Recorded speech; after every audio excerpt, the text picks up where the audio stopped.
सबका बहुत-बहुत स्वागत है, बहुत-बहुत अभिनंदन है आप सबको, बहुत-बहुत प्रणाम है आपके चरणों में। और इस शाम को जब हम इकट्ठे होते हैं एक परिवार की तरह, तो इस सत्संग का एक जो नज़ारा होता है, बिल्कुल अलग होता है। जब हम आपस में बात करते हैं, तो इसी तरह ये शाम बंदगी चलती रहे और गुरु साहिबान की कृपा हम सब पर बरसती रहे। और इसके लिए हम आओ प्रार्थना करते हैं इस सत्र को शुरू करने से पहले गुरु साहिबान के चरणों में आप आँख ले, हाथ जोड़ ले, चेहरे पे मुस्कुराहट।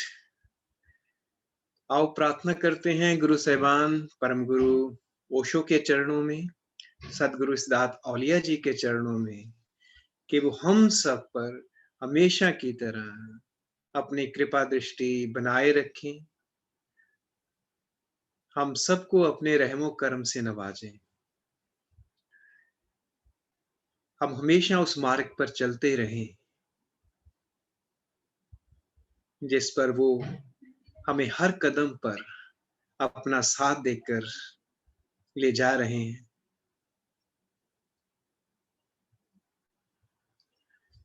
हम सब सुमिरन के मार्ग पर चलते ही रहें।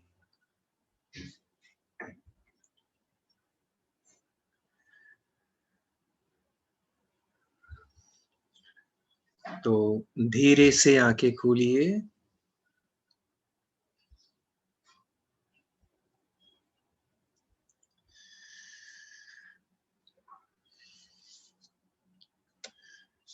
तो प्रिय मित्रों, आज अभी मैं एक बहुत ही सुंदर कहानी पढ़ रहा था, तो सोचा सत्र की शुरुआत वहीं से करते हैं।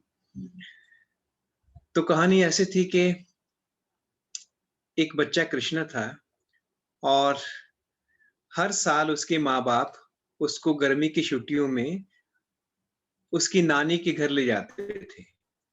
वो ट्रेन में बिठाते थे, उसको ले जाते थे और 2 हफ्ते वहाँ रहते थे और उसी ट्रेन में वापस आ जाते थे।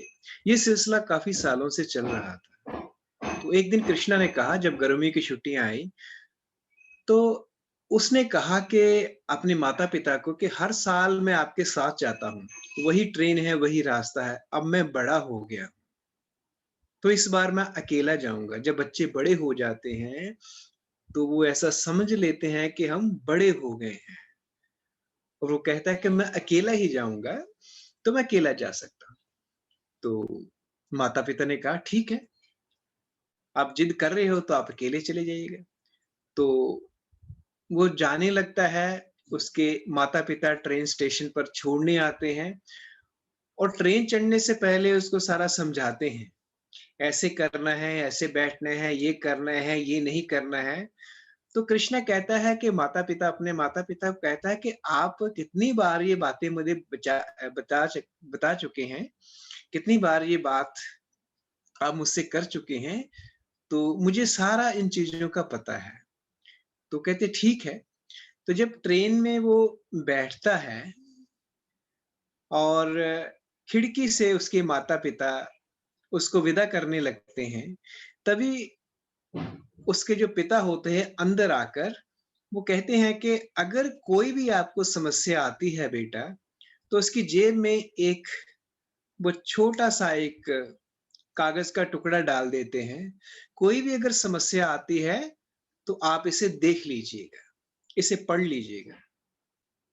तो कहता ठीक है, कोई बात नहीं। उसने ऐसे ही उसे नज़रअंदाज कर दिया और ट्रेन चल पड़ती है। वो अकेला ही ट्रेन पर बैठ के वो अपनी मंज़िल की ओर रवाना होता है। उसके माता-पिता वो देखता है कि पीछे रह गए और जब वो अकेला होता है, तो ज़िंदगी में पहली बार उसे पता चला कि मैं अकेला हूँ। जो अजनबियों को देखता है, साथ वाले जो जो बैठे होते हैं, लोग बैठे होते हैं, उनके चेहरों को देखता है, लोग आ रहे हैं, लोग जा रहे हैं, जब ट्रेन रुकती है, कुछ लोग ट्रेन पर चढ़ रहे हैं, कुछ लोग नीचे उतर रहे हैं। तो जब चेहरों को ध्यान से देखता है, तो वो उसको पढ़ने की कोशिश करता है, जब वो चेहरे उसे वापस देखते हैं, तो वो उसे उदास से लगते हैं और वो खुद भी उदास हो जाता है। उसे लगता है कि मैं अकेला हूँ। तो एक साथ वाले चेहरे की तरफ देखता है, वो बड़ा उदास होता है, दूसरी सवारी की तरफ देखता है, वो किसी और नज़रों से देख रहा होता है, तो उसे लगता है कि मैं बहुत अकेला हूँ। कोई कहता है कि बच्चे थोड़ा पास हो जाए, मैं बैठना चाहता हूँ। तो अकेलेपन में वो आँखें बंद कर लेता है और अपनी गर्दन झुका लेता है और उसके आँसू निकलने को ही होते हैं। और फिर उसे याद आता है कि पिता ने कहा था कि मेरी जेब में एक उन्होंने कागज़ का टुकड़ा डाला था। वो पढ़ लेना, अगर कोई समस्या आए, कोई प्रॉब्लम आए, कोई चैलेंज आए। तो वो अपनी जेब में हाथ डालता है और कागज़ का टुकड़ा लेता है और उसे जब पढ़ता है, उसमें लिखा होता है, बेटा चिंता मत करो, मैं आपके साथ वाले डिब्बे में ही बैठा हुआ हूँ। मैं आपके साथ वाले कंपार्टमेंट में ही बैठा हुआ हूँ। और बच्चा खुश हो जाता है। एकदम से प्रफुल्लित हो जाता है, खुश हो जाता है, सबकी तरफ देखता है। अब वही चेहरे उसको हँसते हुए नज़र आ रहे हैं। तो ऐसा ही जब हमें ज़िंदगी में हम अकेले होते हैं, जब दुविधा में होते हैं, समस्या में होते हैं, दुःख में होते हैं, तो वही गुरु साहिबान का जो एक कागज़ का टुकड़ा है, जो उन्होंने हमें दिया है, वही लिखा हुआ है कि बेटा-बेटी, मैं आपके साथ हूँ, हमेशा की तरह आपके साथ हूँ। तो उसको देखते ही हम इतने प्रफुल्लित हो जाते हैं, इतने खुश हो जाते हैं। गुरु साहिबान और परमात्मा ऐसे ही हमारे साथ-साथ जो यात्रा हम कर रहे हैं, ऐसे ही साथ-साथ चलते हैं। लेकिन क्या है कि वो थोड़ा-सा हमें जेब में हाथ डालना पड़ेगा और कागज़ का टुकड़ा जो गुरु साहिबान ने दिया, उसे बार-बार पढ़ना पड़ेगा जब हम दुःख में होते हैं, जब दुविधा में होते हैं, जब हम समस्या में होते हैं। लेकिन जो इतना हम जो चेष्टा है वो करनी है, उसको कभी हमने टालना नहीं है। गुरु साहिबान के पास जाना है और गुरु साहिबान ने जो हमें जो पाठ पढ़ाया है, और हम तो सभी पुराने साधक हैं, गुरु साहिबान के चरणों में हैं।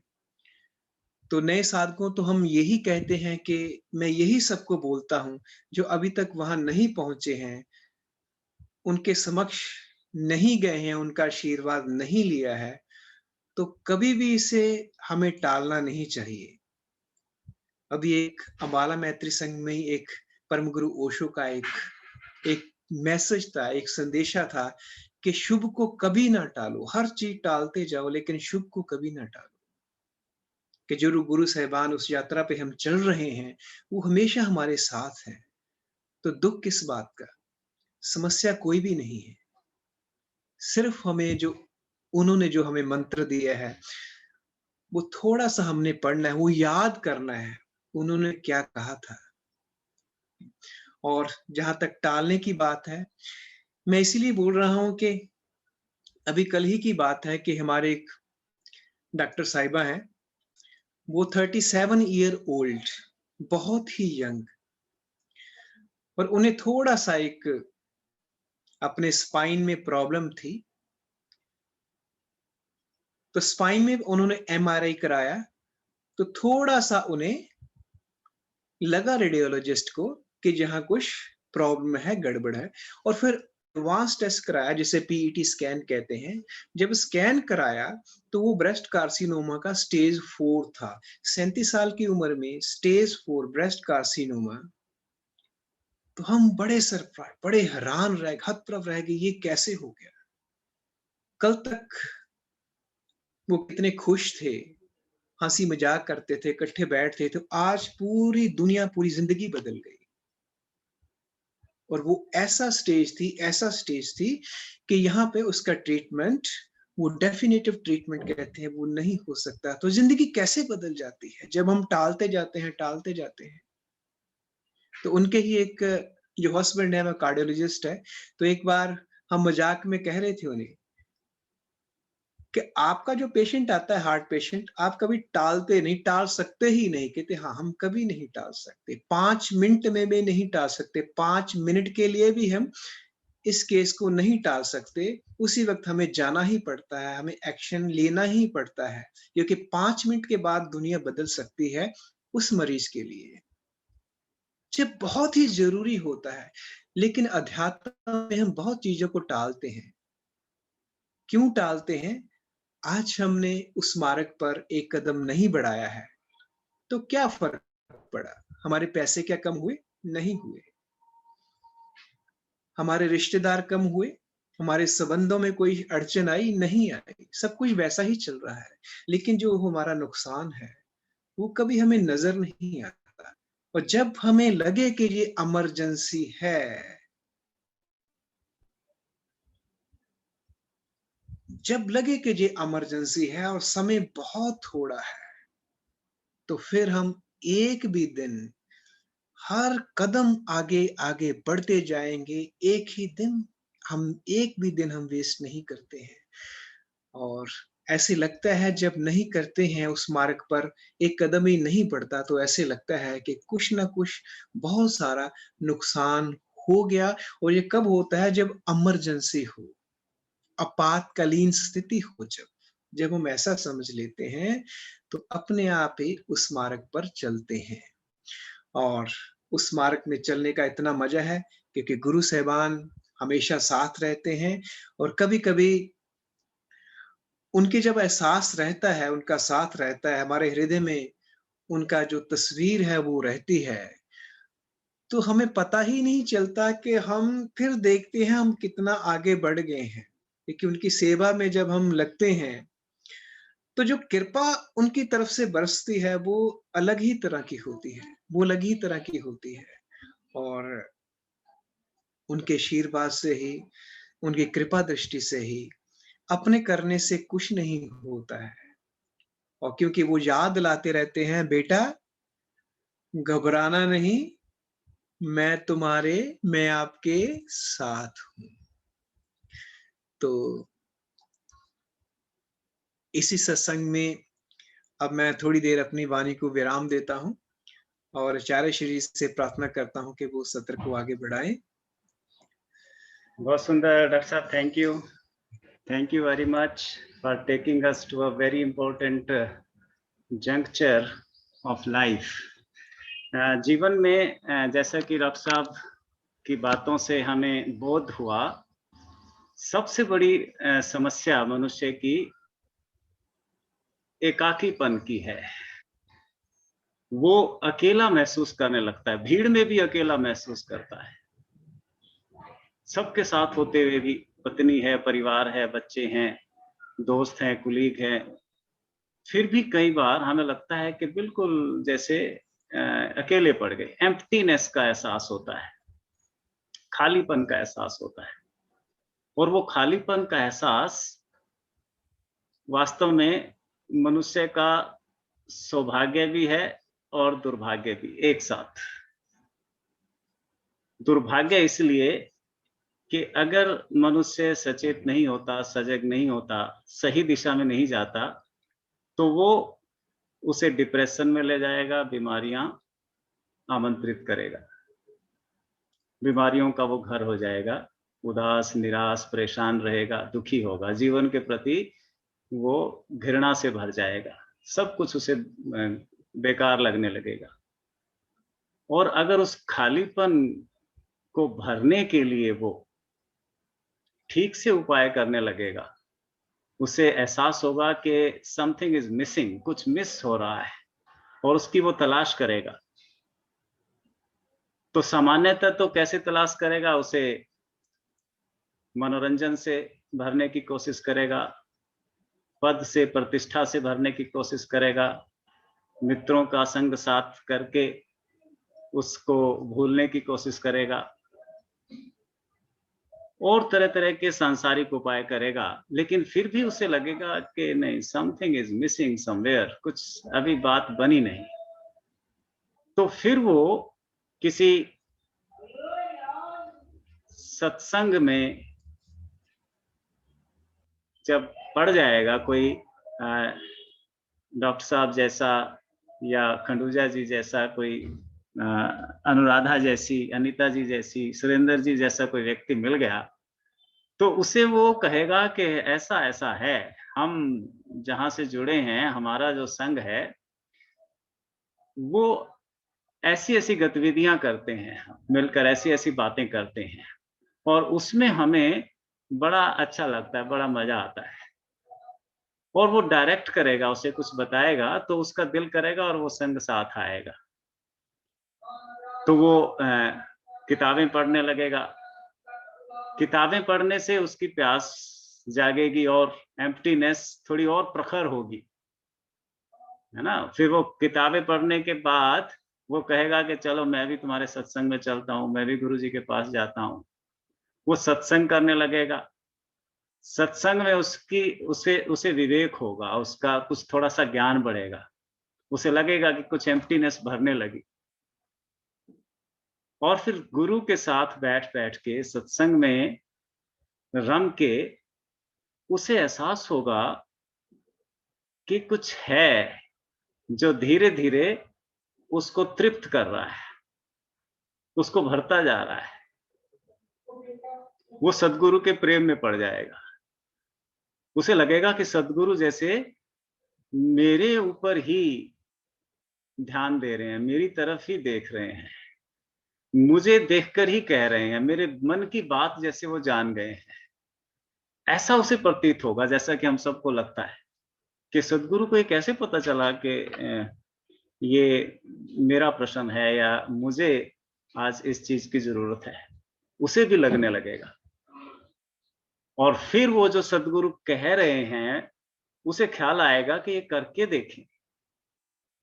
वो करना शुरू करेगा, और वो जब करेगा तो उसे उस बात का एहसास होगा जो कि डॉक्टर साहब वाली कहानी में उस बच्चे को हुआ, कि वो जो है सद्गुरु के रूप में नहीं तो मेरे भीतर भांति भांति से, तरह तरह से मेरे साथ लगातार विद्यमान है। और उसके होने के एहसास से उसको जो पुलक मिलेगी, जो आनंद मिलेगा, उससे वो भराव महसूस करेगा। उससे उसे कभी अकेला महसूस नहीं होगा। इससे मुझे सद्गुरु का एक प्यारा सा गीत याद आ गया है, और वो हम पहले सुनेंगे तो फिर उसके लिए ध्यान के लिए हम तैयार हो जाएंगे। जैसे ही उसे सद्गुरु की बातें याद आएंगी, जैसे ही सद्गुरु द्वारा की गई गोविंद की सर्वव्यापी उपस्थिति का उसे ख्याल आएगा, तो अचानक उसे लगने लगेगा कि यहीं कहीं आसपास हैं सद्गुरु या गोविंद या मेरे अपने, मेरे साथ साथ हैं, निरंतर मेरे संग साथ हैं। तो वो आश्वस्त महसूस करेगा, जीने का उसे मजा आने लगेगा। तो आओ ध्यान की भूमिका के रूप में पहले वो गीत सुनते हैं खूब भाव से।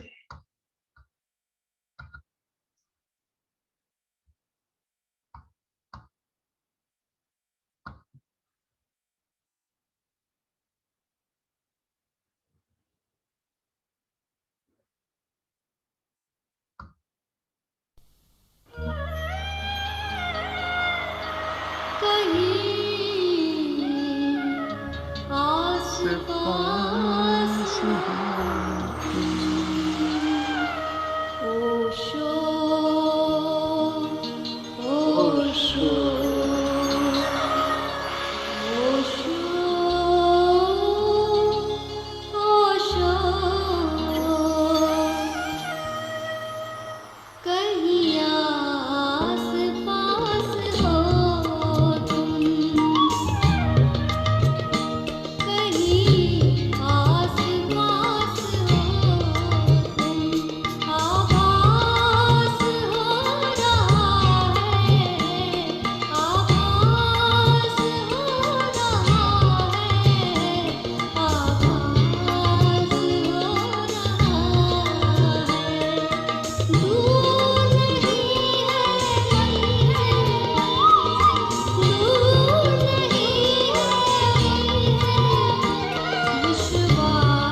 सॉरी, आवाज नहीं। यस, हाँ। चलिए ध्यान में चलते हैं। सदगुरु को अपने आसपास अनुभव करते हुए सुखासन में बैठ जाएं, लेटना चाहें तो लेट जाएं। Be comfortable. खूब विश्रामपूर्ण हो जाएं, लेकिन सजग, सचेत।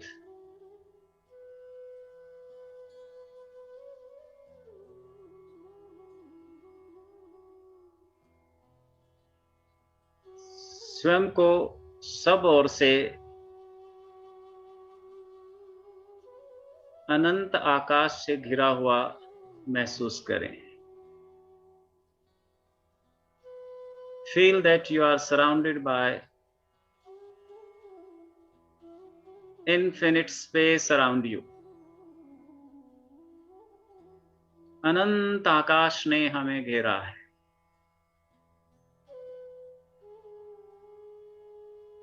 अनंत आकाश ने हमें घेरा ही नहीं है,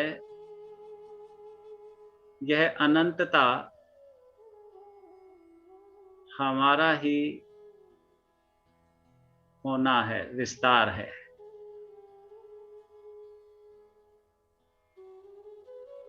स्वयं को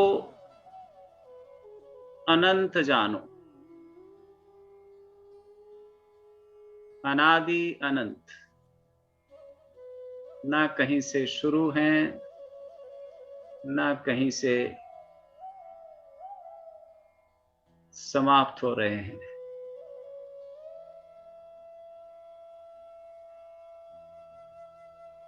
आओ धीरे धीरे धीरे धीरे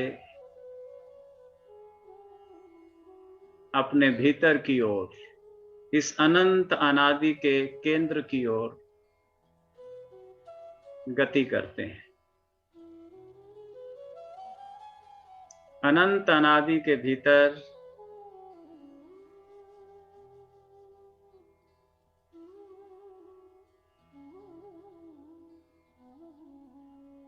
गैलेक्सीज हैं,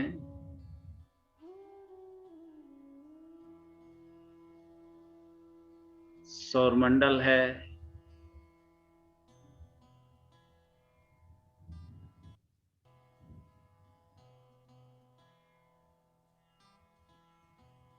सौरमंडल के भीतर वायुमंडल है। ये सब हमारी परतें हैं। अनंत से हम गैलेक्सीज की ओर, गैलेक्सीज से सौरमंडल, सौरमंडल से वायुमंडल,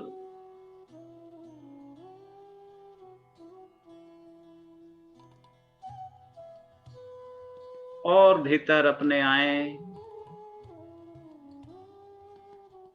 वनस्पति जगत को अपनी ही एक परत जाने। This world of vegetation is just a layer of our being. हमारे ही होने की एक परत है।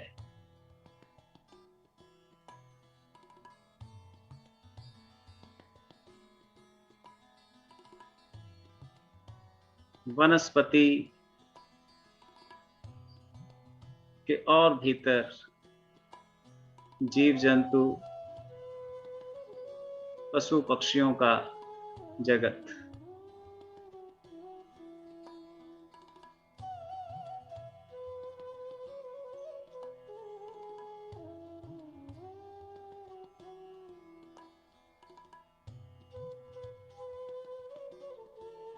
और नजदीक आ गए अपने केंद्र की ओर,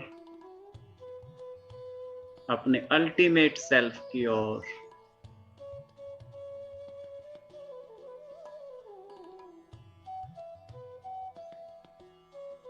अपने शरीर की, भौतिक शरीर की सीमाओं को अनुभव करें।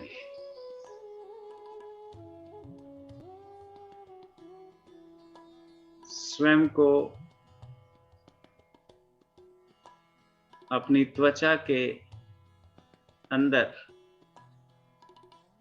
त्वचा की परत के भीतर महसूस करें।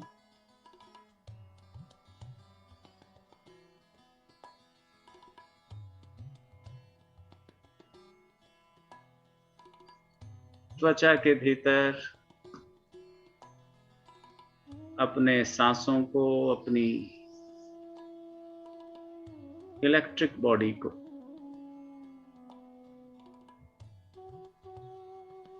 प्राणों को अनुभव करें। जीवंतता का एहसास, सजगता का अनुभव।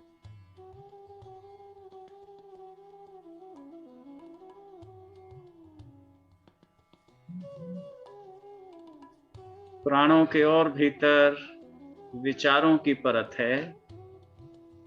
भाव करें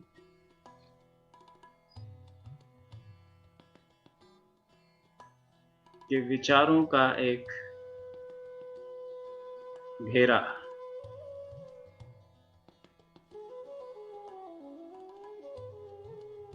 a circle of thoughts is one of the layers of my being. मेरे होने की एक परत है।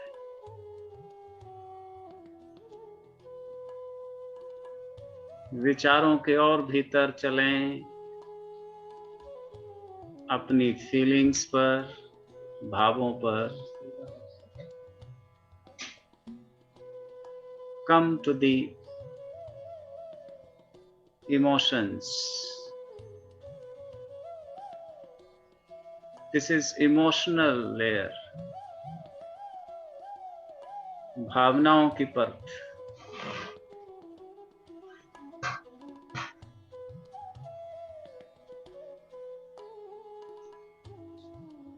इन भावनाओं के भीतर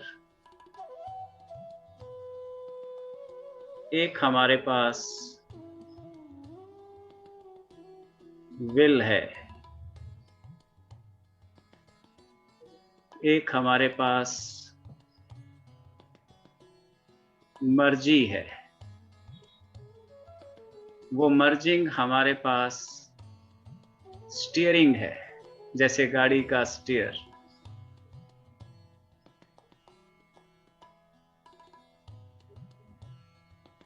ये मर्जी है इमेजिन करने की।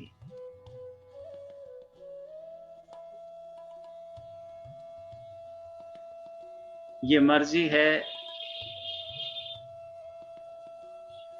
हमारा फोर ब्रेन,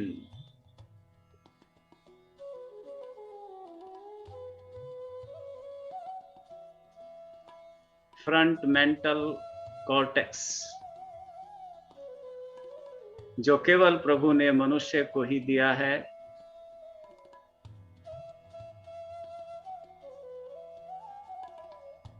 इतना विकसित।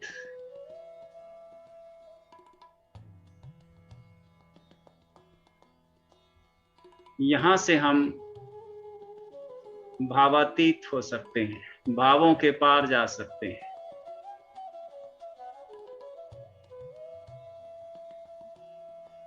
विजुअलाइज करें, भाव करें, इमेजिन करें, कहें अपने मन को, बाहरी परत को,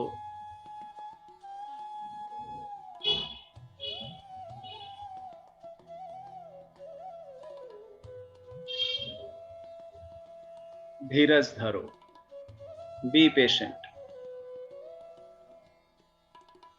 आस कह रही श्वास से धीरज धरना सीख। मांगे बिन मोती मिले, मांगे मिले न भीख।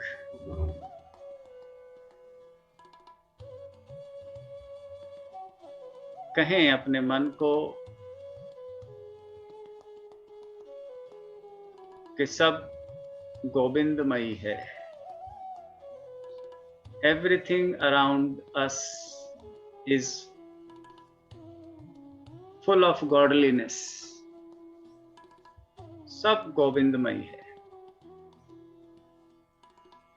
Everything around us is full of godliness. सारा जगत गोविंद से ओतप्रोत है. The whole of the universe is full of godliness.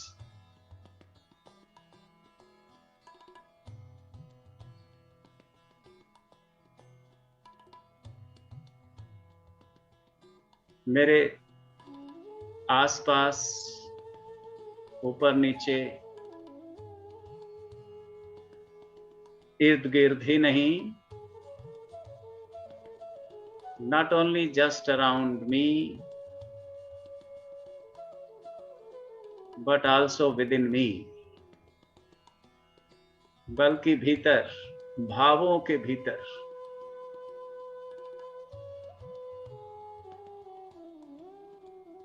वही विद्यमान है.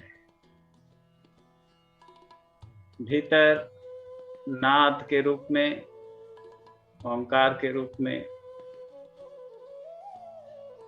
नूर के रूप में, प्रेम के रूप में, मैत्री और करुणा के रूप में, वही तो है.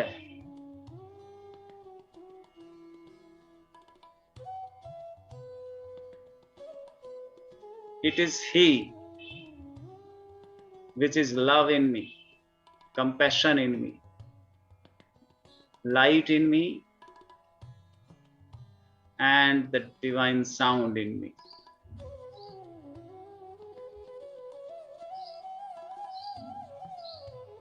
वही है अंतरतम, आत्यंतिक गहराई में.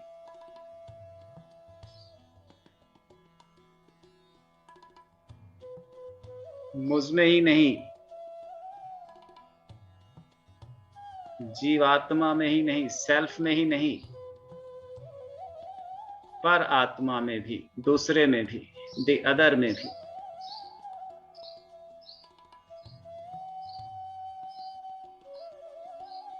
द अदर का, दूसरे का भी अंतरतम उसी नाद से, उसी नूर से, उसी प्रेम से, उसी करुणा से बना है.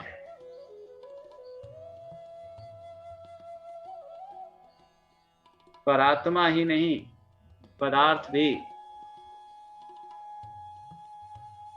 पदार्थ में भी वही नाद, वही नूर, वही प्रेम. जड़ से चेतन पलता है, इसी पदार्थ से जीव और पर आत्मा पोषित होते हैं.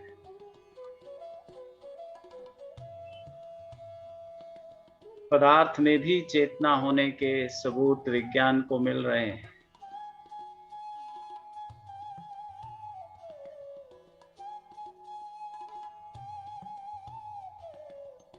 क्या ठीक गाया है गुलाम अली ने.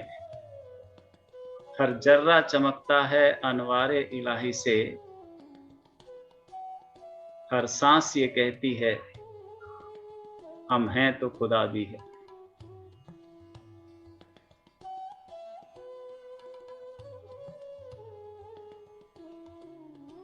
हम में ही नहीं, हर जर्रे में वही भरा है.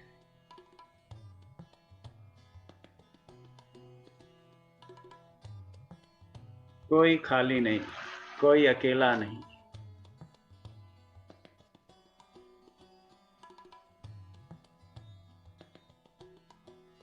स्वयं को प्रभुता से ओतप्रोत जानते हुए अपने होने का मजा लें.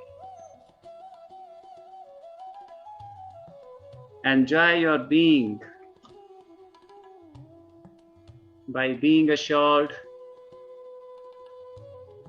that you are completely filled with godliness.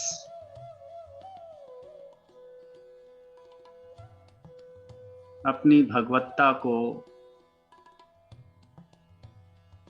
Enjoy करें। Let meditation dawn on you. Hari Om. That's it.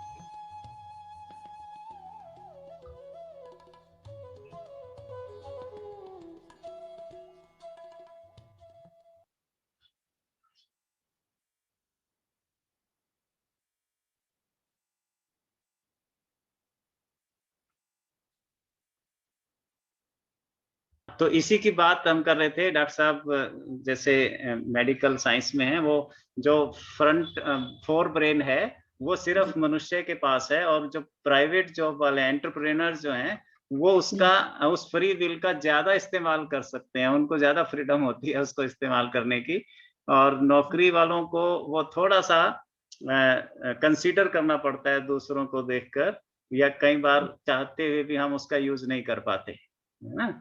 तो ये बिल्कुल सही आपकी ऑब्जर्वेशन है, तो इससे हमें और ब्लेस्ड फील करना है ना। तो आज के ध्यान का ख्याल मुझे आया है, हमारे जो शास्त्र हैं उनमें जो है मनुष्य को एक उल्टा वटवृक्ष बोला गया है, जिसकी जड़ें जो हैं आकाश में हैं। उल्टा वटवृक्ष, जड़ें आकाश में हैं और उसकी शाखाएं, उसकी टहनियां, उसके फल, उसकी पत्तियां, उसका स्टेम, उसका तना वो जमीन में है, जमीन की तरफ आ रहा है। यानी हमें कहां से, संन्यास से संसार की ओर आना है। जैसे हम भगवान शिव को कहते हैं, शिव जो है कैलाश से काशी में आते हैं, ऐसे हम सब जो हैं परमात्मा के वो अंश हैं जो कि जमीन पर संसार में अपने क्रियाकलापों में, है ना, कोई स्कूल एजुकेशन में, कोई मेडिसिन में, कोई खेती बाड़ी में, कोई फैक्ट्रियों में उसकी शाखाएं फैली हैं, उसकी जड़ें फैली हैं, है ना। और वो जड़ें फिर से, देखते हैं ना बैनियन ट्री की, उस वट वृक्ष की जड़ें जमीन में आके फिर वो एक तना बन जाती है और फिर आकाश की तरफ उठने लगती है ना। इसी को कबीर साहब कहते हैं अंबर बरसे, ना धरती बरसे अंबर भीजे। वो धरती में जड़ें वट वृक्ष की जम के फिर अंबर को भिगोने लगती है, ऊपर फिर से उनकी पत्तियां शाखाएं फैलने लगती हैं। तो ऐसा जो रहस्य है और ऐसी जो सार्थकता और वास्तविकता है उसकी तरफ हमारे सदगुरु हमें ले जा रहे हैं, तो हमें अपने सौभाग्य पर इतराना चाहिए। बिल्कुल एकदम सही। चलिए डॉक्टर साहब राउंड ऑफ करें।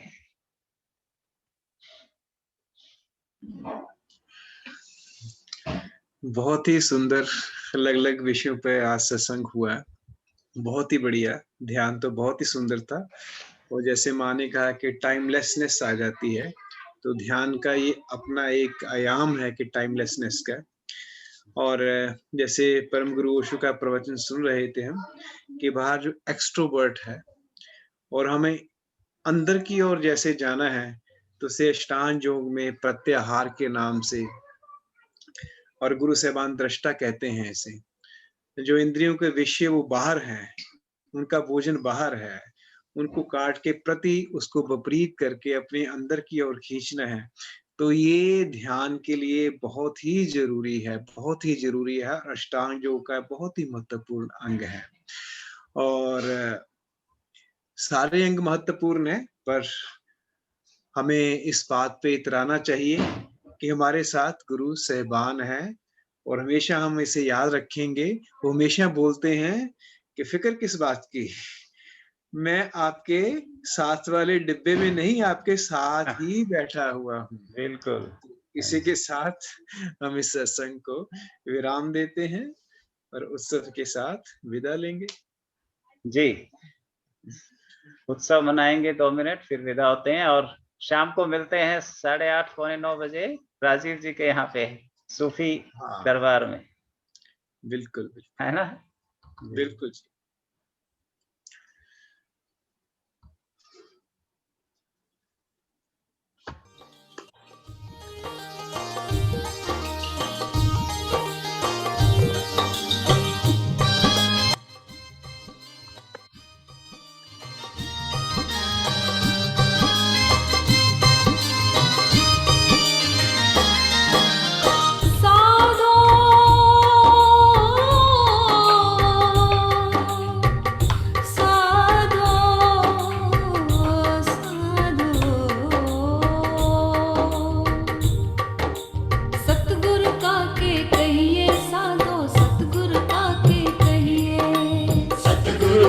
के कहिए साधु, सतगुरु का के कहिए।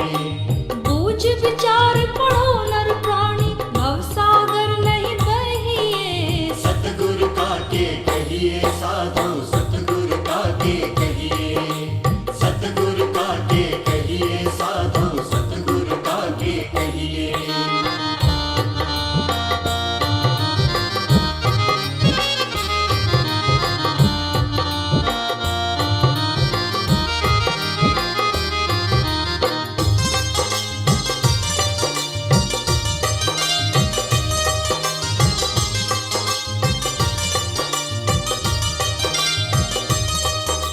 सतगुरु का के कहिए साधु, सतगुरु का के कहिए। की कोई ज्ञानी ज्ञाता कहिए, की हरि पद अनुरागी। की हरि पद अनुरागी। की वेद पढ़ा कोई वेद में राता, की माया के त्यागी। की माया के त्यागी। की माया के त्यागी। बूझ विचार पढ़ो नर प्राणी, भव सागर नहीं बहिए। सतगुरु का के कहिए, सतगुरु का के कहिए। सतगुरु का के कहिए साधु, सतगुरु का के कहिए। सतगुरु का के कहिए साधु, सतगुरु का के कहिए।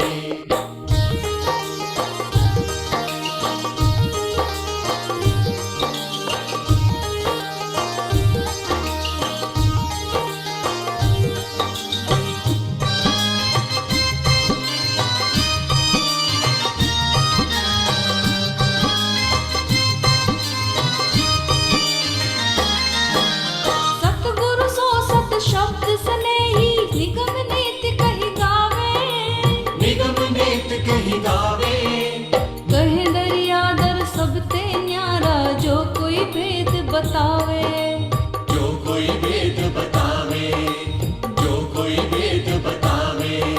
बूझ विचार पढ़ो नर प्राणी, भव सागर नहीं बहिए। सतगुरु का के कहिए साधु,